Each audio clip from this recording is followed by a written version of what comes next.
ভূস্বর্গ ভয়ঙ্কর, ভারী বৃষ্টির জেরে বিপর্যস্ত গোটা জম্মু ও কাশ্মীর। ভূমিধসে মৃত বেড়ে ৩১, এখনো চাপা পড়ে বহু মানুষ। প্রবল বৃষ্টি ও ভূমিধসের জেরে কাটরায় বৈষ্ণোদেবী রুটে মৃত্যুর সংখ্যা বেড়ে দাঁড়ালো ৩১, আহত হয়েছেন ২৩ জন। ধসের জেরে ধ্বংসস্তূপের নিচে বহু মানুষ আটকে রয়েছেন বলে আশঙ্কা করা হচ্ছে। বুধবার প্রবল বৃষ্টির মধ্যেও জোর কদমে শুরু হয়েছে উদ্ধার কাজ।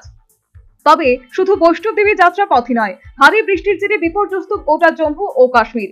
এদিকে জম্মু ও কাশ্মীরের অন্যান্য অঞ্চলগুলিতে আতঙ্কের মেঘ জমেছে। কাঠুয়া, ডোডা, জম্মু, সাম্বা, রামবান এবং কিস্তওয়াড় জেলাগুলিতে মঙ্গলবারই ভারী থেকে অতি ভারী বৃষ্টির সতর্কতা জারি করা হয়েছিল। এরপর গতকাল মেঘভাঙা বৃষ্টি নামে ডোডায়। ভয়ঙ্কর বৃষ্টির জেরে আসে হরপাবান। প্রশাসনের তরফে জানা যাচ্ছে, দুর্ঘটনার জেরে মৃত্যু হয়েছে অন্তত ৪ জনের, পাশাপাশি বহু মানুষ নিখোঁজ। তাও এই নদীর জল বিপজ্জনকভাবে বেড়ে গিয়েছে বলে দাবি করেছে প্রশাসন। পরিস্থিতি এতটাই গুরুতর আকার ধারণ করেছে যে ভূমিধসের ভয়ে বন্ধ রাখা হয় জম্মু শ্রীনগর জাতীয় সড়ক। ডোডা জেলার গুরুত্বপূর্ণ সড়কগুলি কার্যত ধ্বংস হয়ে গেছে। নদীর জলস্তর বইছে বিপদ সীমার উপর দিয়ে। রাতভর বৃষ্টি হলে পরিস্থিতি আরো খারাপ আকার নিতে পারে বলে আশঙ্কা করা হচ্ছে। ঝুঁকি এড়াতে সতর্কতা জারি করা হয়েছে জম্মু ও কাশ্মীর প্রশাসনের তরফে। ধসপ্রবণ এলাকা থেকে সাধারণ মানুষকে সরিয়ে নেওয়া হচ্ছে। ডোডার পাশাপাশি গুরুতর অবস্থা কাঠুয়া জেলায়। সেখানে শেষ ২৪ ঘন্টায় ১৫৫.৬ মিলিমিটার বৃষ্টি হয়েছে। ডোডার ওয়াদেরওয়াল অঞ্চলে ৯৯.৮ মিলিমিটার এবং জম্মুতে ৮১.৫ মিলিমিটার।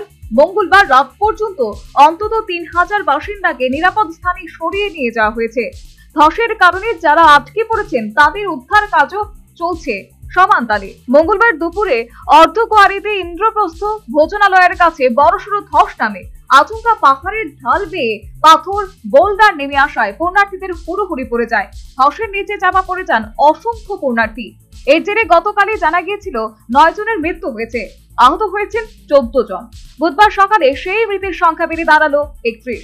এখনো ধসের নিচে বহু মানুষ চাপা পড়ে থাকায় মৃতের সংখ্যা আরো বাড়তে পারে বলে আশঙ্কা করা হচ্ছে। এক্স হ্যান্ডেলে ধসের বিষয়ে জানিয়েছে বৈষ্ণোদেবী তীর্থ কর্তৃপক্ষ। এই ঘটনার জেরে বৈষ্ণোদেবী যাত্রা আপাতত স্থগিত রাখার সিদ্ধান্ত নেওয়া হয়েছে। National bureau report, news vanguard.